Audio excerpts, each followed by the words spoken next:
मैं डर से बिहार नहीं घुसता हूँ, चुपचाप जाता हूँ और चुपचाप भाग आता हूँ, नहीं ही जाता हूँ, बल्कि बिहार यूपी तो मैं घुसता ही नहीं। इतनी भीड़, इतने लोग, इतनी भीड़, इतने लोग हैरान आ रहे हैं। अगर लीक हो गया तो प्लेटफॉर्म जाम, सब जाम जाम जाम, साला अपना देह बचाना मुश्किल। गलती से एक बार मोतिहारी से गुजर रहा था मैं, लीक हो गया कि साहब जा रहे हैं बेतिया मोतिहारी, ट्रेन में हैं AC 2 में। इतनी भीड़ स्टेशन पर हो गई, हम देवाशीष जी को कहा कि देवाशीष जी दे जाइए, संभालिए साला। गई, महिलाओं ने तत्त मार मारा पीठ पर, दे मुक्का, यह मुँह झौसा है जिन्हें मिले दे, यह मुँह झौसा है।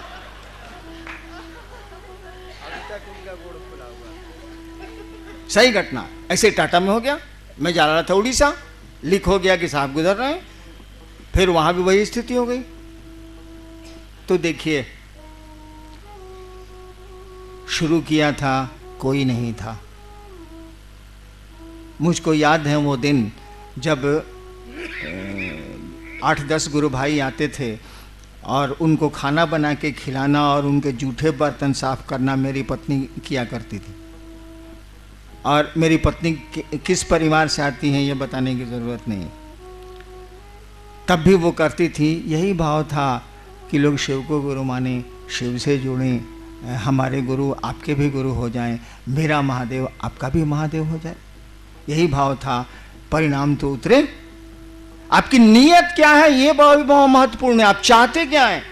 अगर गुरु चर्चा से ये दिखलाना चाहते हैं कि आप बहुत बढ़िया ओरेटर हैं, बहुत बढ़िया वक्ता हैं, आगे नहीं बढ़िएगा आध्यात्म की दुनिया में।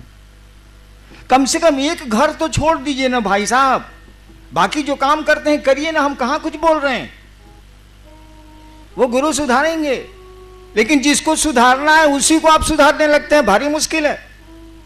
वो गुरु आपको सुधारेगा, गुरु चेतना का परिमार्जन करते हैं, गुरु शिष्य को शिव से जोड़ते हैं, आप गुरु को ही सुधारने लगते हैं। अजीब स्थिति है आपकी। कौन कहता है कि आप पैसा नहीं कमाइए? आदमी का जीवन है तो पैसा नहीं कमाएगा, अर्थोपार्जन नहीं करेगा, वो करेगा ही, खाएगा क्या वो?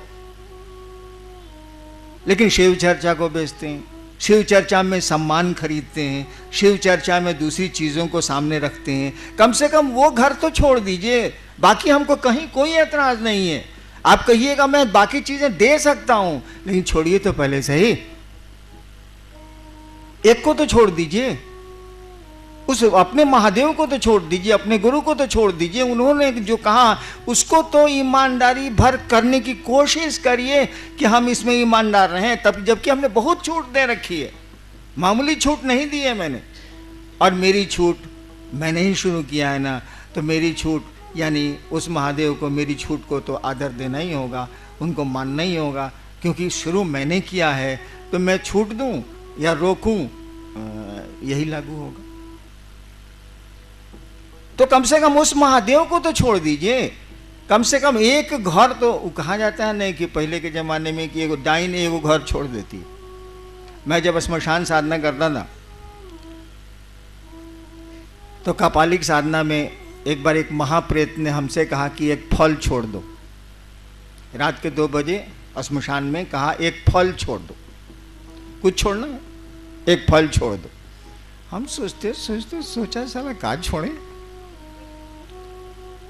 हम कहा जी ककड़ी नहीं खाए। हम सोचा कि यह एगो है जिसको छोड़ा जा सकता है, ककड़ी नहीं खाए तो हो गया। एगो फल छोड़ दो, ककड़ी भी फल है, मैंने फल छोड़ दिया।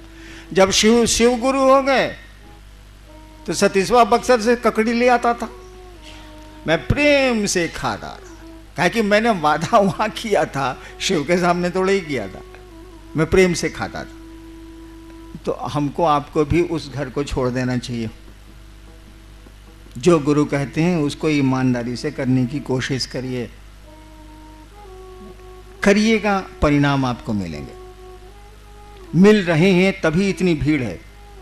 कितना हुआ, कितने साल बीते हैं शिव चर्चा के, कितना वक्त गुजरा है। अरे कमरे से बाहर मैंने शिव चर्चा शुरू की थी 1990 में, 22 साल न हुआ है। 22 साल में बिहार यूपी में कौन गांव कौन गली बची हुई है? जहां शिव चर्चा नहीं होती है, परिणाम है तब ना है। हम लोग कहाँ जाते हैं, मैं तो आजकल निकलता भी नहीं।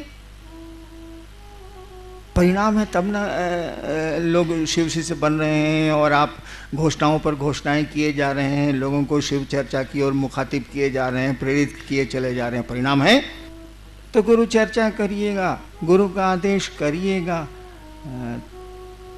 तो आपको भी लाभ ही होगा। आप देखिए ना, मैंने तो देखा है 30 वर्षों में, जब मैं कमरे के भीतर भी शिव चर्चा करता था या बाहर भी करने लगा, तब से आज तक मैं देख रहा हूं लोगों के कष्ट में कमी आई है, लोग अच्छी स्थिति में गए हैं। पैसा आपके पास भले नहीं हो, पैसा तो मेरे पास भी नहीं, पैसा आपके पास भले नहीं हो, लेकिन अच्छा पहनने लगे हैं आप, अच्छा खाने लगे हैं आप, आपके परिवार के लोग अच्छे रहन सहन में रहने लगे हैं। ये मैं लगातार देख रहा हूं, और आपके कष्ट कम हो जाते हैं। कब नहीं कम होते हैं? जब आप इसका रोना रोते हैं। दवा खा नहीं रहा है, रोग के बारे में हल्ला कर रहा है, दवा बताई जा रही है, बताई जा रही है, आप सुन ही नहीं रहे। अरे औषधियों के इंतजार में व्याधियां प्रसार थोड़ी रोक देंगी। आप दवा नहीं खाएगा तो बीमारी रुक जाएगी कि बीमारी बढ़ेगी? उसका लक्षण है बढ़ती है, वो दवा तो खानी होगी। तो आप ये रोना क्यों रोते हैं? कष्ट किसको नहीं है यहाँ? कौन मुक्त हुआ है इससे? शिव भी शरीर में आए तो मुक्त नहीं हो सकते वो। ये योनिगत दोष है। योनिगत जैसे होइएगा, आपके कर्मफल आपका पीछा करेंगे, काल का प्रभाव पर पड़ेगा, समय का प्रभाव पर पड़ेगा। वो तो शिव भी शरीर में आएंगे तो उनको तो जगत के नियमों में चलना होगा। हिंदुस्तान में घुस आइएगा आप अमेरिका से, आप कहिएगा कि यहाँ का कानून हम नहीं जानते हैं। वाह, ignorance of law is no excuse. कानून नहीं जानना कोई माफी नहीं है। अरे भाई, कोई आदमी इस देश में घुस जाएगा नेपाल से, कहेगा हमको यहाँ का कानून, यहाँ का आदमी नेपाल चला जाएगा, कहेगा हमको कानून नहीं मालूम था इसीलिए ऐसा किया, सजा नहीं मिलेगी उसको? मिलेगी। तो इस धरती का जो नियम है उसमें शिव भी आएंगे तो उनको यहाँ के काल चक्र में पड़ना ही पड़ना है। तो कौन मुक्त है यहाँ? और कष्टों के बाद भी कुछ चीजों को आप पकड़े हुए हैं, भारी परेशानी में भी कुछ चीजों को पकड़े हुए हैं आप, परिवार को पकड़े हुए हैं। बेटा अच्छा लगता है, पत्नी अच्छी लगती है, कुछ चीज़ें अच्छी लगती हैं, कुछ लोग अच्छे लगते हैं।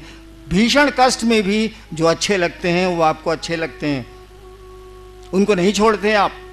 शिव ही एक पराया है, वही महादेव दूसरा है, उसी से रिश्ता इतना कमजोर है कि छोड़ दिया जाए, बाकी किसी चीज को नहीं छोड़ा जाए। अच्छे कपड़े साफ पहनना नहीं छोड़ा आपने, नहाना नहीं छोड़ा आपने, खाना अपने मर्जी का खाना नहीं छोड़ा आपने। कष्ट है तो हैं, तब भी आप ऐसा करते हैं, व्यवस्था करते हैं आप। तो आपका गुरु ही इतना कमजोर रिश्ता रखिएगा तो कैसे चलेगा भाई साहब? धरती पर भी रखिएगा तो नहीं चलेगा। तो चलो, इतने कष्ट हैं, शिव भी रहेंगे तो क्या अंतर आएगा? इतनी परेशानियां हैं, एक हमारा गुरु भी रहेगा तो क्या अंतर आएगा? उसी में करेंगे। और करना शुरू करिए ना, वो दुख धीरे धीरे टूटते हैं, खत्म होने लगते हैं। कहा जाता है ना कि बनने में समय लगता है, टूटने में समय नहीं लगता है। एक बार मेरे टीवी में भगवती ने कहा था, मेरे टीवी में, झूठी कहानी, नदी आवा है न बउआ तो धीरे धीरे अह रहा है। वो जहाँ रहिएगा, जहाँ की बोली होगी, जवाब उसी की बोली में आ गए, वहीं की बोली में आ गए। मेरी ये भाषा नहीं है, मैं तो भोजपुरी भाषी हूँ।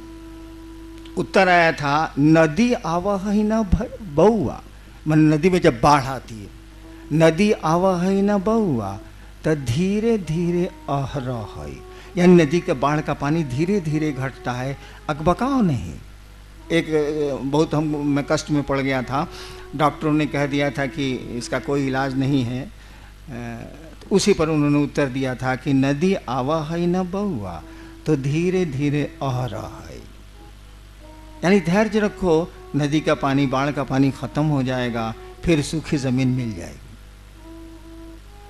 तो आप जो आपकी मदद करने वाला है उसी को छोड़ देते हैं आप, उसी को अपने व्यापार का साधन बना लेते हैं। अरे उसको छोड़ दीजिए, बाकी करिए ना, कहाँ कुछ रोक रहा है कोई आदमी? जब रोक ही देंगे हम, आप मान ही जाएंगे हम, तो गुरु की क्या जरूरत है? श्रद्धा आप में पैदा ही हो जाए, संशय का नाश ही हो जाए, तो फिर गुरु की क्या जरूरत है? शिव के प्रति प्रेम ही पैदा हो जाए तो फिर गुरु की क्या जरूरत है? कोई रोल उनका नहीं है, कोई भूमिका उनकी नहीं है, सब करेंगे गुरु। उसी रिश्ते में आप सेंध मारते हैं, उस रिश्ते को तो बचा के रखिए भाई साहब। हम लोग सारे लोग आपकी मदद करने को तैयार हैं, मैं तो निश्चित ही आपकी मदद करूंगा।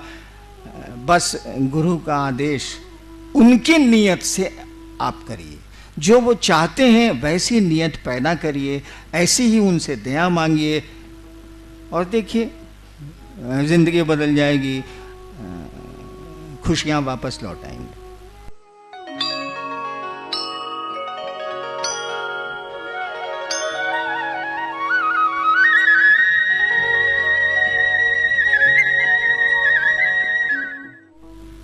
बातें हुई, जिज्ञासाएं भी आई।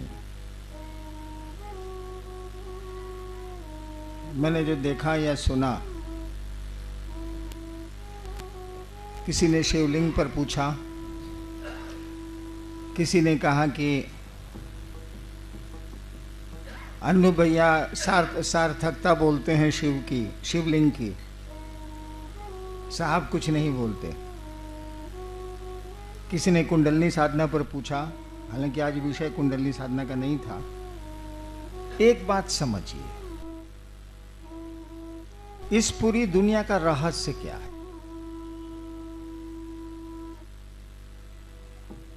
बात हुई है इस पर, कई वक्ताओं ने इस पंक्ति को अपनी चर्चा में कहा कि पूरी सृष्टि उस शिव की इच्छा से निर्मित है, उस ईश्वर की इच्छा से निर्मित। ध्यान दीजिएगा, आप भी निर्मित हैं उसी की इच्छा से। ये खुदा की खुदाई है, उसकी इच्छा से यहां सब कुछ निर्मित है, चल भी रहा है, टूट भी रहा है, फिर निर्माण हो रहा है। क्या वह इच्छा आपके पास है? मैं महोत्सव में नहीं बोल रहा, इसीलिए समझने की कोशिश करिए। वह इच्छा आपके पास भी है। क्या नहीं बनाए हम लोगों ने, बनाते चले जा रहे हैं। बीमारियों से लड़ने के साधन, रहने की व्यवस्था, आवागमन के नए नए उपाय, आवाम, क्या नहीं बनाए? किस चीज से बनाए? अगर सोचा नहीं होता, अगर संकल्प नहीं लिया होता, न टेबल बनता, न मकान बनता, न हवाई जहाज बनते, न पनडुब्बियां बनती। किसी ने सोचा, ज्ञान लिया, क्रिया की, यानी मूल बात है उसकी सोच, उसकी इच्छा। उसकी इच्छा, उस कहा जाता है कि शिव की इच्छा में तो बड़ा बल है, उसकी इच्छा ही शक्ति है। कहा जाता है शिव की इच्छा ही शक्ति है। शिव शक्तियों से जाने जाते हैं, उसी की इच्छा से वो जाने जाएंगे। वो आप में भी आई है, और बहुत कुछ तोड़ते हैं आप, बहुत कुछ बनाते हैं आप, बहुत कुछ रखते हैं आप, और इसके पीछे एक ही रहस्य है, आपका संकल्प। संकल्प शब्द का प्रयोग इसीलिए किया गया है कि आपकी इच्छा थोड़ी कमजोर है उस ईश्वर से। आप अस्पताल जा रहे हैं, नहीं भी जा सकते हैं, आप सर्कस देखने गए हैं, लौट आ सकते हैं, कोई घटना आपको वापस बुला सकती है, यानी इच्छा है आपकी कि आज सिनेमा जाएंगे, सिनेमा हॉल में बैठे भी हैं आप सिनेमा देखने को, और दुर्घटनाएं आपको घर भेज देती हैं, दूसरी जगह भेज देती हैं, और आपको जाना पड़ता। यानी इच्छा तो है सिनेमा देखने की, लेकिन वो इच्छा टूट गई, किसी ने तोड़ दिया या टूट गई। यानी हमारी आपकी इच्छा है कमजोर, लेकिन यही इच्छा जब संकल्प का रूप लेती है, यही इच्छा जब भाव का रूप लेती है, एक ही चीज है वो, प्रेम, भाव और विचार। इच्छा जिसको बोलते हैं, इच्छा में विचार ही है, थॉट्स है। वही इच्छा जब मजबूत होती है तो आप इसको भाव शब्द देती हैं, है वही। यही भाव जब मजबूत होते हैं तब आप प्रेम या दुश्मनी जो कहिए, आप प्रेम का रूप देते हैं। है वही पानी, वही है जो भाप भी बना है, या भाप वही है जो पानी भी बनता है और बर्फ भी है वही। यानी उस सृष्टिकर्ता के पास जाने के साधन आपके पास हैं, क्योंकि उसने अपनी इच्छा से पूरे जगत का निर्माण किया है। आप अपनी इच्छा से शिव के पास जाएंगे। वो ऊर्जा आपको दी हुई है, वो अस्त्र आपके पास है, वो साधन आपको दिया हुआ है। आपकी इच्छा कमजोर है, इसीलिए कहा जाता है कि इस भाव होगा तो शिष्य बनेंगे आप, भाव होगा तो देवता लभ्य होंगे, भाव होगा तो देवताओं का दर्शन होगा। कुछ नहीं है, ये आपकी इच्छा है और कुछ नहीं है। इच्छा अभी होती है फिर टूट जाती है, लेकिन इच्छा जब ठहर जाएगी तो उसके रूप बदलेंगे, उसके परिणाम भी बदलेंगे। रहेगी मटेरियल वही है, सामान वही है, वेस्ट वही है, हाइड्रोजन 2 ऑक्सीजन 1 उतना ही है। पानी में, बर्फ में, भाप में मटेरियल तो एक ही है। मटेरियल आप ही के पास, वो इच्छा का मटेरियल है, उसको आप मजबूत